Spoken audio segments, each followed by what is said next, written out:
Hello दोस्तों, नमस्कार। आप संपूर्ण भागवत प्रेमियों को इस YouTube चैनल पर स्वागत है। आज हम लेके आए हैं कि गीता का ज्ञान किसने बोला, गीता का ज्ञानदाता कौन है और वेदों का ज्ञानदाता कौन है और इसका प्रमाण कहाँ पे है। इसके बारे में हम लोग इस वीडियो में चर्चा करेंगे। एक शख्स इस्कॉन का एक माननीय व्यक्ति है, माननीय एक गुरु है। उसको पूछता है कि बहुत सारे प्रश्न का सवाल करते हैं और उसका जवाब देने के लिए उसको इधर उधर भटका रहे होते हैं कि वो पूछ रहे होते हैं कि ईश्वर का क्या स्वरूप होता है, वेदों का ज्ञानदाता कौन है। कृष्ण तो गीता का ज्ञानदाता नहीं है, कृष्ण से ऊपर कोई और ईश्वर है कह के बताते। जब पूछते हैं तो वो बोलते हैं कि इससे पहले ये इतना प्रश्न करने से पहले तुम जाके गीता का अध्ययन करो और तुमको ये संपूर्ण प्रश्न का उत्तर मिल जाएंगे। और वो खुद को पता नहीं है कि गीता का ज्ञानदाता कौन है। गीता ज्ञानदाता खुद अध्याय 7 के श्लोक 12 से 15 में बता रहा होता है कि मेरी त्रिगुणमयी में माया जो 3 प्रधान देवता है, 3 गुण के 3 प्रधान देवता है। रासिक प्रधान के देवता ब्रह्मा, तामसिक प्रधान के देवता शिव और सात्विक प्रधान के देवता श्री विष्णु है। और वो खुद बता रहे हैं कि ये त्रिगुणमयी मेरी माया बहुत बड़ी दुस्तर है। जो भी इन त्रिगुणमयी मेरी माया से जो मोहित होके इन तीनों में भाव विभोर होके जो इनका भक्ति करते हैं वो कभी भी मुझको प्राप्त नहीं हो सकता है। और ये त्रिगुणमयी मेरी माया से जो मोहित इन देवताओं की जो पूजा करते हैं वो दुष्ट, नराधम, असुर स्वभाव के व्यक्ति होते हैं। और गीता ज्ञानदाता खुद बता रहे होते हैं कि ये त्रिगुणमयी मेरी माया वो मुझसे ही उत्पन्न हुए हैं और उनमें मैं और मुझ में वो नहीं है। और ये शख्स बता रहे हैं कि श्री कृष्ण ही वेदों का ज्ञानदाता है और गीता का ज्ञानदाता है और उससे ऊपर कोई ईश्वर नहीं है। जबकि गीता ज्ञानदाता खुद बता रहे हैं कि अध्याय 11 के श्लोक 32 में कि हे अर्जुन, इस संसार को तो नाश करने के लिए मैं अभी प्रवृत्त हुआ हूं। जो मैं सब लोगों को मैं विनष्ट करने के लिए मैं उत्पन्न हुआ काल हूं। और ये व्यक्ति खुद बता रहे हैं कि श्री कृष्ण से परे कोई नहीं है और गीता और वेदों का ज्ञानदाता वो श्री कृष्ण ही है। और दूसरों को बता रहे हैं कि संपूर्ण जानकारी गीता से मिल जाएंगे, गीता का अध्ययन करो। और वो खुद गीता का ज्ञान कैसे लिया हुआ है, आइए हम देखते हैं इनके विचारों को और ये क्या क्या बता रहे हैं। वो शख्स का जो प्रश्न करता है उसका प्रश्न का जवाब कैसे दे रहे हैं। उसका बाद हम लोग देखेंगे तत्वदर्शी जगत गुरु तत्वदर्शी संत रामपाल जी महाराज के विचार और प्रमाण सहित हम लोग देखेंगे कि गीता का ज्ञानदाता कौन है, परमात्मा कौन है और वेदों का ज्ञानदाता कौन है। नमस्कार। एक क्वेश्चन है मेरा, क्या ईश्वर से बड़ी इस संसार में कोई सत्ता है? अगर ईश्वर से बड़ी कोई संसार में सत्ता है तो वो ईश्वर ही है, क्योंकि ईश्वर से बड़ी कोई सत्ता है नहीं। ईश्वर का कोई आकार हो सकता है? हाँ जी। क्या ईश्वर का कोई आकार हो सकता है? देखिए, आप सबसे रिक्वेस्ट है जो इस प्रकार के प्रश्न पूछ रहे हैं वो भगवत गीता पढ़िए, श्रीमद् भगवत गीता यथारूप, उससे सारे प्रश्नों का उत्तर आपको मिलेगा। गीता ज्यादा ऊपर है या वेद ज्यादा ऊपर है? वेदेश सर्वेरहम एव वेद्यो वेदांत कृत वेदविद एव संस्कृत चाहम। में बोलेंगे तो सिर्फ मुझे समझ आएगा। भगवत गीता में भगवान कह रहे 15 अध्याय के 15 श्लोक में क्या कह रहे हैं कि वेदों के द्वारा तो मुझे ही जाना है, वेदों की रचना मैंने की है, वेदों का संकलन करता मैं ही हूँ, वेदांत भी मैं ही हूँ। तो ईश्वर है ना वेदों की रचना करने यानी वाला। भगवान श्री कृष्ण अपने बारे में बता रहे हैं। तो भगवान श्री कृष्ण से पहले क्या संसार नहीं था? संसार की उत्पत्ति भगवान से हुई, इसलिए भगवान गीता में कह रहे हैं हम सर्वस्य प्रभो भगवान एक मिनट गुरु जी, और भौतिक जगत का भगवान गीता ने तो 5000 वर्ष पहले कहा है। भगवान उससे पहले जब गीता नहीं थी, ओनली फॉर वेद, वेद का ईशोपनिषद पढ़िए, ईशावास्यविदं सर्वम यत्किंच जगत्याम जगत। चौथे अध्याय में भगवान कृष्ण बोल रहे हैं अर्जुन गुरु जी, गीता से पहले वेद था। मेरे प्रश्न, आपके प्रश्न का उत्तर तो देने दीजिए मुझे। आप कह रहे हो कि भगवत गीता पहले 5000 साल पहले बोली गई, भगवान कृष्ण स्वयं गीता में बोल रहे हैं चौथे अध्याय में इमं विश्वते योगम प्रोक्तवान अहम अव्ययम, मैंने ये दिव्य ज्ञान सूर्य देव विश्वान को दिया 12 करोड़ साल पहले, 5000 साल पहले नहीं। आप बताइए। ये उनके अंदर भगवान कृष्ण ने सूर्य देव विश्वान को दिया और सबसे पहले भगवान ने दिव्य ज्ञान सृष्टि की प्रारंभ में, जिसका उल्लेख श्रीमद् भागवत में मिलता है, ब्रह्मा जी को दिया। और बताइए। ऐसा नहीं है, ईश्वर ने सृष्टि के आदि काल में मात्र 4 ऋषियों को वेदों का ज्ञान दिया और भगवान कृष्ण खुद वेद पढ़ करके गीता जैसा अमर ग्रंथ बोलने के काबिल हुए, ऐसा शास्त्र प्रमाण है। शास्त्र में कहीं भी इस प्रकार का वर्णन नहीं है। क्या भगवान दिखा दीजिए पहले। क्या भगवान नहीं, भगवान राम नहीं थे, उन्होंने तो गीता का अध्ययन नहीं किया, गीता का अध्ययन नहीं किया। गीता का अध्ययन भगवान को करने की आवश्यकता नहीं है क्योंकि वो भगवान है। गीता का अध्ययन आपको और मुझे करना होगा।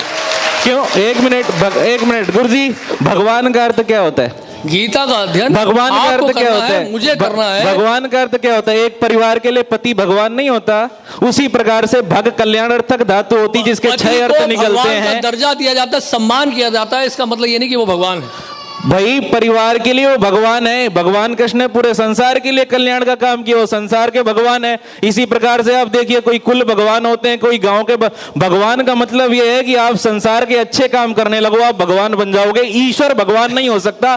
दोनों के बहुत बड़े अंतर है, मैं इसको व्याकरणिक अर्थ से निकाल सकता हूं। ईश्वरा परमा कृष्ण सच्चिदानंद विग्रह अनादिरादिर गोविंदा सर्व कारण कारण।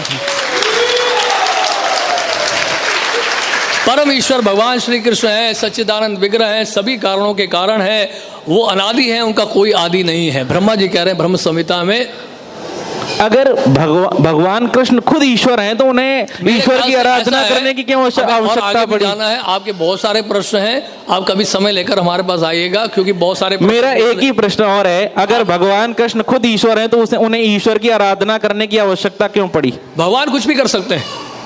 भगवान तो अर्जुन का रथ भी चला सकते हैं, भगवान शिव जी को जल भी चढ़ा सकते हैं, वो भगवान की इच्छा है, वो कुछ भी करें। हम क्यों उनको चुनौती दे रहे हैं? भगवान ने ऐसा क्यों किया? तो भगवान और ईश्वर में अंतर है। ईश्वर निराकार है तो उसका आकार हो ही नहीं सकता। वेद खुद कहता है ईशावास्मितम सर्वम यत्किंच जगत्याम तेन बुंदिता। ईश्वर और गीता खुद कहती है, भीष्म पितामह खुद कहते हैं ईशावास्यम इदम सर्वम यत्किंच जगत्याम। जगत का मतलब ये है कि जो भी आप खुद देख रहे हैं, चेत हो अचेत हो, एनिमेट हो इनएनिमेट हो, its own and controlled by the supreme Lord. हाँ, तो वो परमात्मा सुप्रीम पावर है और जो भी उसके भक्त हैं, वो भगवान कृष्ण हो, भगवान राम हो, जो भी हो, वो सिर्फ और सिर्फ भगवान है। उन्होंने सिर्फ ईश्वर के प्रति जाने के लिए आग्रह मात्र किया है। बुरा मत मानेगा, आप जो सिद्धांत बोल रहे हैं, दर्शन बोल रहे हैं, उसको मायावाद कहते हैं। वो तो और हमारे शास्त्रों में दर्शन का अर्थ ही क्या है? मायावादी भाष्य सुने होए सर्वनाश। दर्शन का अर्थ ये दर्शन नीति दर्शन, जो हमें दर्शन करा दे उसी को दर्शन कहते हैं। भगवत गीता में 12वें अध्याय में भगवान कह रहे हैं क्लेशो अधिक मेरा एक ही क्वेश्चन है, क्या गीता से पहले जीवन नहीं था? जो निर्विषय निराकार ब्रह्म के ऊपर ध्यान लगाता है, ऐसा मार्ग बड़ा कठिनाइयों से बीतता है। क्या गीता से पहले जीवन नहीं था? गीता से पहले जीवन था जो भगवान के द्वारा निर्देशित था।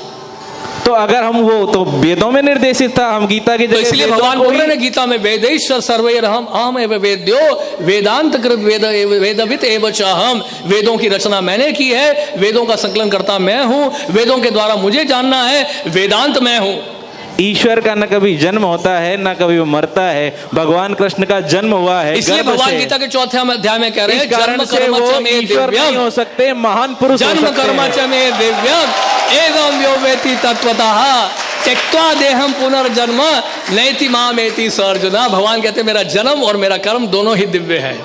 तो भगवान कृष्ण जी का तो जन्म हुआ है? भगवान कृष्ण का तो जन्म हुआ है, जन्म हुआ है। सूर्य देव प्रकट होते हैं, सूर्य देव अप्रकट होते हैं। सूर्य देव का जन्म होता है, देखा आपने? सूर्य अनादिकाल से है। हाँ, तो इसी तरह से भगवान कृष्ण भी अनादिकाल से है। मेरा एक ही मानना है कि ईश्वर से बड़ी ना किसी भगवान की सत्ता है, ना कोई जो जन्म लिया है वो मरेगा। ये सार्वभौम सत्य है। इस कारण से भगवान कृष्ण ने भी जन्म लिया। वो भी महान पुरुष हुए, ईश्वर नहीं थे। उन्होंने संसार के कल्याण के लिए बहुत सी उपदेश दिए, या बाबा तुलसी ले लो, वाल्मीकि ले लो, व्यास जी ले लो, इसी प्रकार से वो भी थे। हेलो दोस्तों, अभी आप लोगों ने देखा इस्कॉन का माननीय जी का विचार और वो बहस जो प्रश्नकर्ता का उत्तर दे नहीं पा रहे होते हैं। अभी हम देखेंगे तत्वदर्शी जगतगुरु तत्वदर्शी संत रामपाल जी महाराज के विचार। इससे पहले अगर आप लोगों को ये वीडियो अच्छा लगा तो लाइक, शेयर तथा सब्सक्राइब कर दीजिए। श्रीमद् भगवत गीता लगभग 5500 वर्ष पूर्व श्री वेद व्यास जी द्वारा लिपिबद्ध की गई थी और श्री कृष्ण जी के शरीर में प्रवेश करके ब्रह्म ने, सर्वपुरुष ने अर्थात काल भगवान ने यह बोली थी। इस दास को परमात्मा कबीर देव जी ने दिव्य दृष्टि दी, यानी ज्ञान दृष्टि दी। उसके बाद इसका यथार्थ अनुवाद हुआ। इससे पूर्व, इस दास से पूर्व जितने भी आज तक अनुवाद करता है गीता जी के, उन्होंने अर्थों के अनर्थ कर डाले। उदाहरण के तौर पर 7वें अध्याय के 18वें श्लोक में गीता ज्ञानदाता कहता है कि अर्जुन, ये ज्ञानी आत्मा, जैसे गीता जी अध्याय नंबर 7 के श्लोक नंबर 12 से लेकर 15 तक तो तीनों गुणों, रजगुण ब्रह्मा, सतगुण विष्णु, तमगुण शिव जी की स्थिति बताई है। और यह भी कहा है कि इन तक जिनकी बुद्धि सीमित है वो अन्य किसी की बात सुनने को तैयार नहीं, वो मेरी भक्ति भी नहीं करते। फिर गीता ज्ञानदाता कहता है ये ब्रह्म सर्वपुरुष 16वें और 17वें श्लोक में कि मेरी भक्ति भी 4 प्रकार के करते हैं। एक अर्थार्थी, आर्थ नंबर 2, और नंबर 3 जिज्ञासु, नंबर 4 ज्ञानी। इन तीनों को तो रिजेक्ट किया है, अर्थार्थी, आर्थ और जिज्ञासु को। ज्ञानी के विषय में कहा कि ज्ञानी आत्मा है तो अच्छी, 7वें अध्याय के 18वें श्लोक में, लेकिन ये मेरे वाली ही अनुत्तम गति में स्थित रहे। अब यहां अनुत्तम का अर्थ एक 6ठी कक्षा के बच्चे से पूछ लीजिए। उत्तम माने अच्छा, यानी गुड, और अनुत्तम माने बैड। यदि कोई व्यक्ति कहीं पर बैड का अर्थ, इंग्लिश में बैड का अर्थ और गुड करता है, श्रेष्ठ करता है, तो महामूर्ख है वो। तो यहां इन्होंने अनुत्तम का अर्थ अति उत्तम कर दिया। कारण क्या रहा? अज्ञान। इनको पता नहीं था कि ब्रह्मा विष्णु महेश से ऊपर भी कोई शक्ति है। इनको ये भी नहीं मालूम था कि गीता जी का ज्ञान श्री कृष्ण नहीं बोल रहे, उसके अंदर प्रवेश करके ये श्री काल भगवान बोल रहे हैं। जो गीता जी अध्याय नंबर 11 के श्लोक नंबर 32 में कहता है कि अर्जुन मैं काल हूं, सबको खाने के लिए आया हूं, अब प्रवृत्त हुआ हूं, और तू युद्ध ना करेगा तो भी मारूंगा इनको।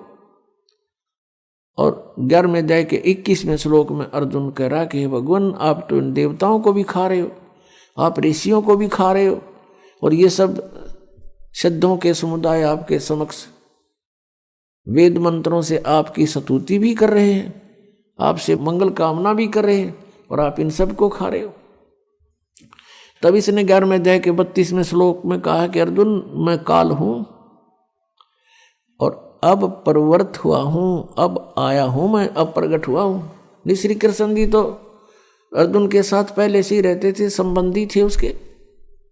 और अर्जुन फिर ये पूछ रहा है कि हे महानुभाव तुम कौन हो, मैं आपको नहीं जानता। एक रिश्तेदार ने नहीं जाने, कोई बात हुई है? तो उस समय श्री कृष्ण नहीं, श्री कृष्ण से बाहर निकलकर वो काल अपना स्वरूप दिखा रहा था कि अर्जुन ये है मेरा विराट रूप। और इससे पहले किसी ने इसको नहीं देखा था तेरे अतिरिक्त।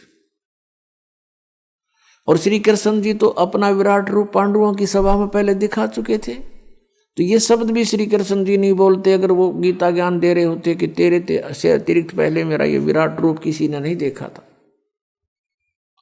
वो विराट रूप श्री कृष्ण जी के सत्र का था। श्री कृष्ण जी विष्णु अवतार हैं। विष्णु जी केवल 16 कला के भगवान हैं और ये काल ब्रह्म 1000 कला का भगवान है। जैसे एक तो 100 वाट का बल्लभ हो, एक 1000 वाट का हो, एक 16 वाट की ट्यूब हो, एक 1000 वाट की ट्यूब हो, तो ट्यूब दोनों रोशनी दोनों ही दिखा रही है लेकिन अंतर बहुत होता है। ऐसे ही इनके विराट रूप में अंतर था। तो ऐसे ही गीता जी का ज्ञान इनको नहीं मालूम था कि गीता जी का ज्ञान किसने बोला। इनकी बुद्धि श्री कृष्ण से ऊपर उठी नहीं। श्री कृष्ण जी को सर्वेश्वर महेश्वर मानकर श्री गीता जी के ज्ञान का अज्ञान कर डाला। तो गीता जी अध्याय नंबर 7 के श्लोक नंबर 18 में गीता ज्ञानदाता ये काल कह रहा है कि अर्जुन ये सभी ज्ञानी आत्माएं हैं तो नेक उद्धार ये परमात्मा पाने के लिए अपना सर्वस्व न्यौछावर किए हुए हैं, लेकिन ये मेरे वाली घटिया अनुत्तम गति में ही स्थित हैं। अपने आत्माओं, अब ब्रह्म की साधना को यानी काल अपनी साधना को अनुत्तम क्यों कहा? अब यहां विचार करो। श्रीमद् भगवत गीता ज्ञानदाता गीता अध्याय नंबर 4 के श्लोक नंबर 5 और 9 में, गीता अध्याय नंबर 2 के श्लोक नंबर 12 में